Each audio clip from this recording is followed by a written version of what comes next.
प्यारे साथियों, आप सभी का हमारे चैनल पे बहुत बहुत स्वागत है। उम्मीद करते हैं कि स्वस्थ होंगे, मस्त होंगे, तैयारी बेहतरीन चल रही होगी। जितने भी विद्यार्थी 2025 बोर्ड परीक्षा में हिंदी का पेपर देने वाले हैं, उनके लिए हिंदी का एक लेटेस्ट वायरल अर्धवार्षिक पेपर लेकर के आ चुका हूं, जो कि अभी हर स्कूल में कराया जा रहा है। तो बच्चों, आज की इस वीडियो के माध्यम से मैं आप सभी को इस पूरे पेपर का कंप्लीट सॉल्यूशन बताने वाला हूं। जिन स्कूल में नहीं हुआ है, जिन कॉलेज में नहीं हुआ है, बिल्कुल इसी प्रकार का आप सभी का अर्धवार्षिक पेपर और साथ में आप सभी का इसी पे बेस रहने वाला है आपका वार्षिक पेपर। तो भैया, आज के इस वीडियो के माध्यम से मैं आप सभी को पूरा सॉल्यूशन के साथ बताऊंगा। साथ में दोस्तों, अब की बार 2025 बोर्ड परीक्षा में जो हिंदी का पेपर बनेगा, बिल्कुल इसी पैटर्न पे आधारित बनेगा, जैसा कि आप यहाँ पे देख पा रहे हो। बच्चों, जो पेपर बनता है वो 70 नंबर का बनता है। तो ये वीडियो देखने के बाद आप सभी का हिंदी वाले पेपर में 70 में 70 मार्क्स पक्का हो जाएगा, इस बात की पूरी गारंटी है।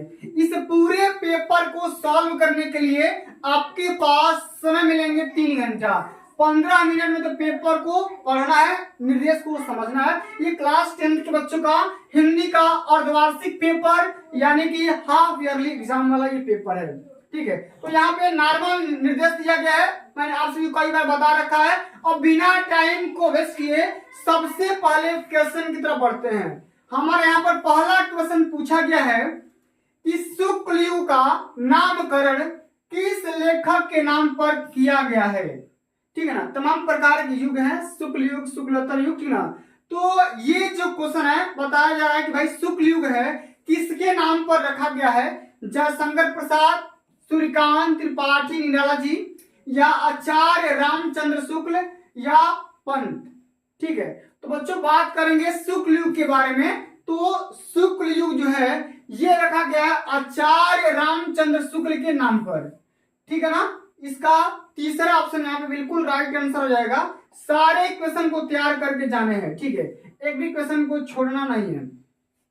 हमारा सेकंड क्वेश्चन कह रहा है कि शुक्ल युग के प्रमुख इतिहासकार कौन है? बताना है नगेंद्र, प्रेमधन, बाबू गुलाब राय, या इनमें से कोई नहीं। तो बात करेंगे शुक्ल युग के प्रमुख इतिहासकार के बारे में, तो डॉक्टर नगेंद्र पहला ऑप्शन इसका राइट आंसर होगा। कई बार पेपर में आ चुका है, इसको तैयार करके जाने हैं। आगे समझते हैं शुक्लोत्तर युग के प्रमुख नाटककार कौन है? बताना है भाई। हरि कृष्ण प्रेमी, धर्मवीर भारती, विष्णु प्रभाकर, या प्रसाद। तो भैया प्रसाद में जयशंकर प्रसाद होगा कि कौन सा होगा? तो भैया देखो, बात करेंगे शुक्लोत्तर युग के बारे में, तो शुक्लोत्तर युग के जो फेमस नाटककार हैं उनका नाम हो जाएगा धर्मवीर भारती। सेकंड ऑप्शन इसका राइट आंसर होगा।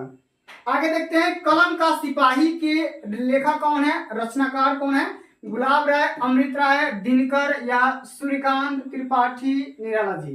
तो कलम के सिपाही के रचनाकार कौन हो जाएंगे? तो अमृत राय। क्या हो जाएगा? अमृत राय। सेकंड ऑप्शन यहाँ पे सत्य होगा। सारे क्वेश्चन को बारीकी से समझेंगे, थोड़ा सा भी हेजिटेशन नहीं करना है।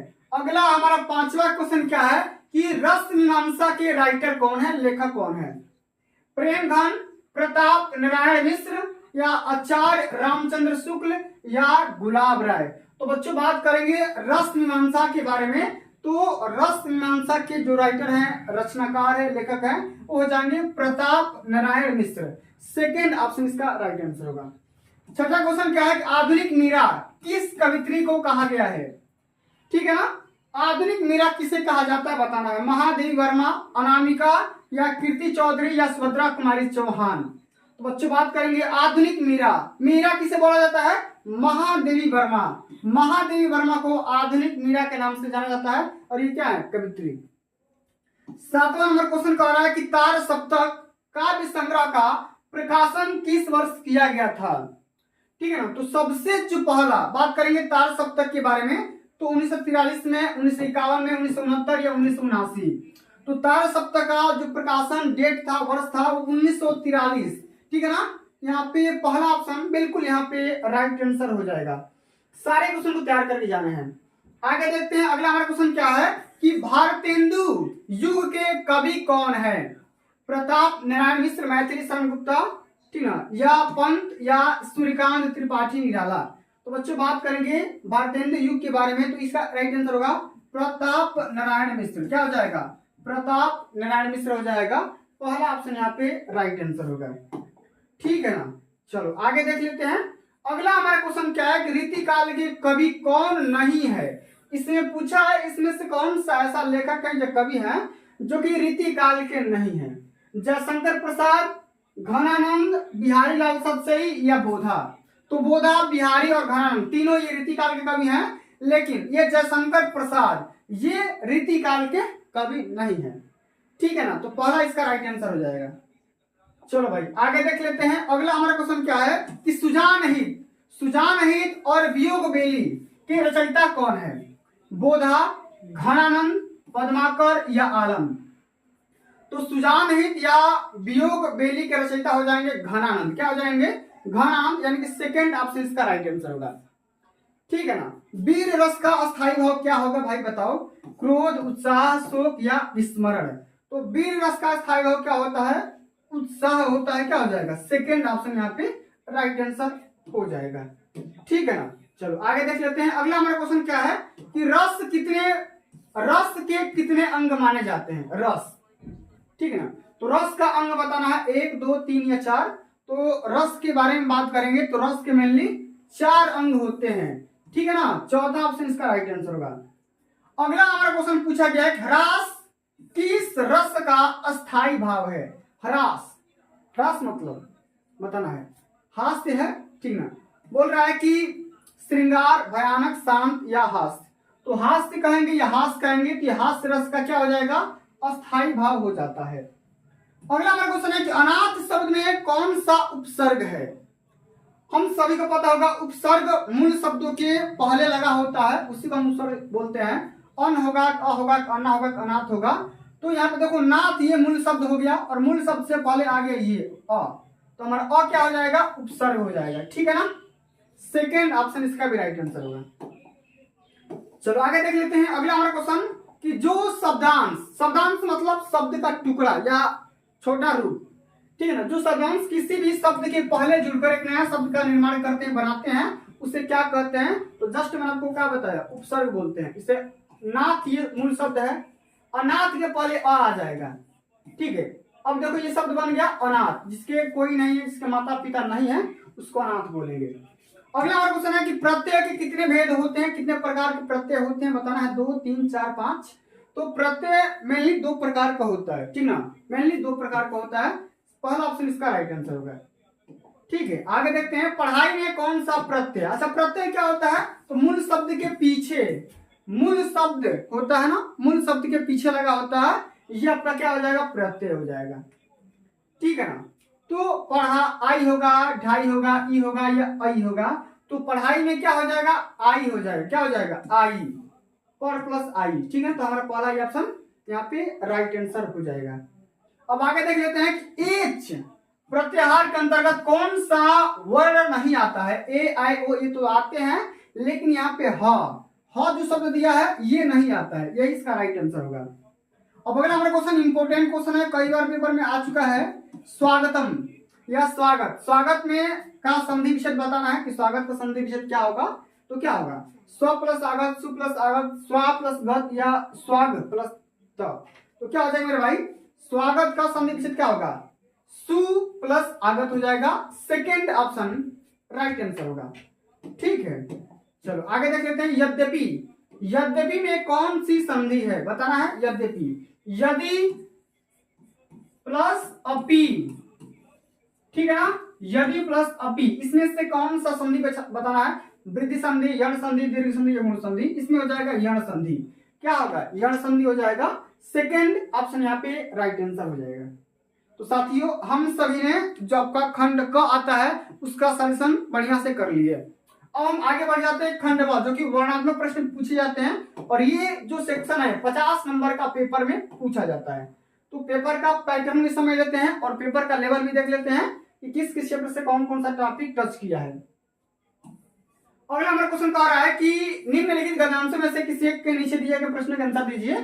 दो दो गद्यांश, देखो मैं आपको पेपर का पैटर्न बता दे रहा हूं। देखो जो आपका खंड, बहुत सारे बच्चों को दिक्कत रहता है, जो आपका खंड ख रहता है, इसमें जो आपका ये वाला जो सेक्शन होगा 21 नंबर, या आप पहला ही क्वेश्चन बोल सकते हो, इसमें दो गद्यांश रहेंगे। कितने? दो गद्यांश, दो गद्यांश रहेंगे, फिर दो पद्यांश। ये 22 नंबर वाला क्वेश्चन रहेगा, इसमें दो पद्यांश रहेंगे हिंदी में, ठीक है। उसके बाद जो 23 नंबर वाला क्वेश्चन रहेगा, ये तीसरा क्वेश्चन रहेगा, इसमें रहेगा दो गद्यांश। दो गद्यांश किसके? संस्कृत के। किसके भाई? संस्कृत के। इसी प्रकार से दो पद्यांश रहेंगे। क्या? दो पद्यांश कह लो, श्लोक कह लो, संस्कृत के, ठीक है। ये तो रहेंगे हिंदी के, ये दोनों रहेंगे हिंदी के। तो करना क्या होगा? दो गद्यांश में से आपको एक करना है गद्यांश, एक पद्यांश, एक संस्कृत वाला गद्यांश, एक संस्कृत वाला पद्यांश, ठीक है। तो ये तो हो गया प्रोसेस भाई, किस प्रकार का, किस लेवल का, किस तरीके से क्वेश्चन पूछा जाता है। इसी प्रकार से क्वेश्चन आएगा। एक एक को समझते हैं, ध्यान से देखते हैं। कह रहा है कि कुसंग का जोड़ सबसे भयानक होता है। यह केवल नीति और समृद्धि का ही नाश नहीं करता, बल्कि बुद्धि का भी क्षय करता है। किसी युवा पुरुष की संगति यदि बुरी होगी तो वह उसके पैरों में बदी चक्की के समान होगी, जो उसे दिन दिन अवनति के गड्ढे में गिराती जाएगी, और यदि अच्छी होगी तो सहारा देने वाली सुदृढ़ बाहों के समान होगी, जो उसे निरंतर उन्नति की ओर उठाती जाएंगी। ये जो चैप्टर लिया गया है, मित्रता वाले चैप्टर से लिया गया है, मित्रता। अब देखो ये आपको पता होना चाहिए, पैसेज पढ़ोगे तो आपको पता चल जाएगा। मित्रता, इसका राइटर कौन है? आचार्य रामचंद्र शुक्ल। कौन है भाई? आचार्य रामचंद्र शुक्ल जी है, ठीक है ना। तो सबसे पहले तो पाठ का नाम पता होना चाहिए, उसके बाद कवि का या लेखक का नाम पता होना चाहिए। तो जो हमारा पहला क्वेश्चन होता है यही वाला होता है, संदर्भ लिखने का। अच्छा देखो पूछा भी क्या है कि प्रस्तुत गद्यांश का क्या करना है? संदर्भ बताना है। तो सबसे पहले क्या करोगे भाई? पाठ का नाम लिखो मित्रता, और लेखक का नाम लिख दो आचार्य रामचंद्र शुक्ल। उसके बाद से गद्यांश में जो भी आपका रेखांकित शब्द था, अंश था, उसका व्याख्या करना है। साथ में कुसंग का प्रभाव व्यक्ति के जीवन पर किस प्रकार का पड़ता है। तो भाई जिस संगति में रहेंगे वैसा में बुद्धि प्राप्त होगा। तो आप पैसेज को पढ़कर आराम से यहाँ पे आंसर कर सकते हो। अगर बाई द वे आपको पैसेज पढ़े हो, कुछ डाटा भूल रहे हो, नहीं आ रहा पैसेज समझ में, अथवा करके ये भी पैसेज दिया गया है कि बहुत से लोग ऐसे होते हैं जिनकी घड़ी भर के साथ से बुद्धि भ्रष्ट हो जाती है, क्योंकि उतने ही बीच में ऐसी ऐसी बातें कही जाती है कि जो कानों में न पड़नी चाहिए। चित्त पर ऐसे प्रभाव पड़ते हैं जिससे इनकी पवित्रता का नाश होता है। बुराई अटल भाव का धारण करके बैठी रहती है। बुरी बात है हमारी धारणा में बहुत सारे दिनों तक टिकती रहे है, ठीक है ना। तो ये भी आपका हिंदी से ही लिया गया है, ठीक है ना। तो देख रहे हैं ना, बिल्कुल उसी प्रकार से अगर आप वो पैसे नहीं कर पाओगे तो ये भी पैसे दिया गया है, इस वाले पैसे का सोल्यूशन कर सकते हैं। और इसमें भी आपका संदर्भ बताना है, फिर रेखांकन इसका व्याख्या करना है, और यहाँ पे ये क्वेश्चन पूछा गया, आराम से इसी तरीके से कर सकते हो, ठीक है ना। और इसी प्रकार से जिस प्रकार से हिंदी में गद्यांश दिया गया था, ठीक है ना, उसी प्रकार से हिंदी में पद्यांश चलेंगे। पद्यांश देखो दो दो पद्यांश दिया जाएगा। एक तो ये पहला पद्यांश है, और दूसरा पद्यांश मैं आपको दिखा दे रहा हूं, ये वाला, ये दिख रहा है ना, ये। तो दोनों देखो, दोनों में से आपको सेम क्वेश्चन आएंगे। सबसे पहले देखो तीन क्वेश्चन इसमें भी रहेंगे और 3 क्वेश्चन इसमें भी रहेंगे, देख रहे हो ना। सबसे पहले क्या करना है? संदर्भ सहित व्याख्या करना है, और यहाँ पे 2 क्वेश्चन पूछा गया है। इसी प्रकार से संदर्भ सहित व्याख्या करना है, फिर यहाँ पे 2 क्वेश्चन पूछा गया है। तो बिल्कुल पैटर्न सेम रहता है। इसको स्क्रीनशॉट कर सकते हो कि पूर्ते निक्षी रघुवर वधु धरी धीर दय मग में डग है। तो आपको ये पद्यांश तैयार करना है, और साथ में ऊपर वाला भी तैयार करके चले जाना है। ये वाला इंपॉर्टेंट है कि उधो मोहि ब्रज विसरत नाही, वृंदावन गोकुल वन उपवन सघन कुंज की छाही। आपको ये वाला ही पद्यांश तैयार करके चले जाना भाई।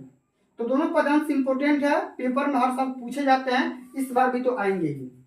इसी प्रकार से देखेंगे तो 2 गद्यांश और 2 पद्यांश संस्कृत में भी पूछे जाते हैं। देख रहे हो ना, यहाँ पे देखो, निम्नलिखित संस्कृत गद्यांशों में से किसी का संदर्भ से हिंदी में अनुवाद करना है। अब देखो ऐसा नगरी बनारसी वाला चैप्टर से लिया गया है। फिर यहाँ पे अथवा करके ये वाला भी एक पद्यांश दिया गया है कि नागरिका बहुकालम यावत अचिंत्यत, ठीक है। तो दोनों में से किसी एक का सॉल्यूशन करना है, दोनों को नहीं करना, एक ही को करना है, ठीक है। और इसी प्रकार से देखेंगे तो इसका क्या करना है? बस केवल संदर्भ लिखना है और साथ में इसका अर्थ लिख देना है, इसका अर्थ लिख देना है।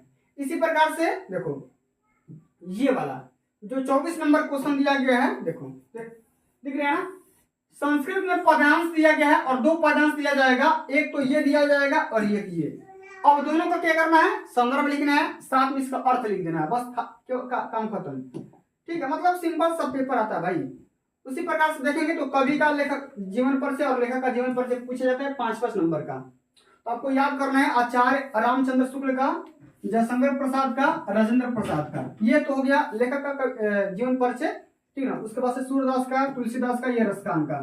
6 का याद कर लोगे काम हो जाएगा, इतने में से रिपीट करता है, बाकी जो 7 कोड होते हैं इससे बाहर नहीं जाएगा। उसके बाद से अपनी पाठ्य पुस्तक से कंटेस्ट किया हुआ एक श्लोक लिखिए, इस पेपर में ना आया हो तो आपको कविता लिख देना है, ठीक ना, हिंदी में या संस्कृत में। ठीक है, संस्कृत में ही वैसे लिखना होगा, श्लोक लिखना है। तो अब आगे हम बात करेंगे 28 नंबर जो क्वेश्चन आता है भाई। देखो 28 नंबर जो क्वेश्चन आता है वो आता है आप सभी का संस्कृत में आंसर देना होता है। क्वेश्चन आएंगे संस्कृत में कि वाराणसी कस्या केंद्र असलम अस्ति, आपको बताना है। अलक्षेंद्र का आशिक कौन था, कस्या शुभाम विलोक्य पर्यटका बहु प्रशंसित और विरह केन पूजते। तो भैया बिल्कुल आराम से क्वेश्चन है, विरह केन पूजते। एक रैंक है, विरह वीर पूजते, चंद्रशेखर अलक्षेंद्र कौन था, ठीक है। तो बिल्कुल आराम से करना है आप सभी को, देख लो पेपर का पैटर्न। उसके बाद से अग्र पूजा खंड का आपके नायक श्री कृष्ण का चरित्र करना है। तो ये तो खंड का आपके आधार पर 3 नंबर का क्वेश्चन आता है। कितने नंबर का, 3 नंबर का, तो ये तो कर जाओगे। उसके बाद आता है निबंध लेखन, निबंध ऐसे राइटिंग जो आता है हिंदी में 9 नंबर का पूछा जाता है। आपको याद करना है छात्र जीवन में अनुशासन का महत्व क्या होता है, पर्यावरण प्रदूषण पे आपको तैयार करके जाना है, स्वदेश प्रेम और साथ में जनसंख्या विस्फोट या वृद्धि। तो ये ऐसे टॉपिक हैं भाई पर्यावरण और जनसंख्या वाले, जो कि हर साल पेपर में आता ही आता है, आपको तैयार करके जाने ही जाने हैं। हर साल पेपर में आएंगे, इस बार भी आएंगे, आते रहेंगे, फ्यूचर बोर्ड एग्जाम में भी आते रहेंगे। तो प्यारे साथियों आज के लिए बस इतना ही। अगर ये वीडियो आप सभी को अच्छी लगी होगी, हेल्पफुल लगी होगी, तो वीडियो को लाइक कर देना, शेयर कर देना, चैनल पर नए होंगे तो सब्सक्राइब जरूर करना। मिलते हैं अगली वीडियो में, तब तक के लिए जय हिंद, जय भारत, वंदे मातरम।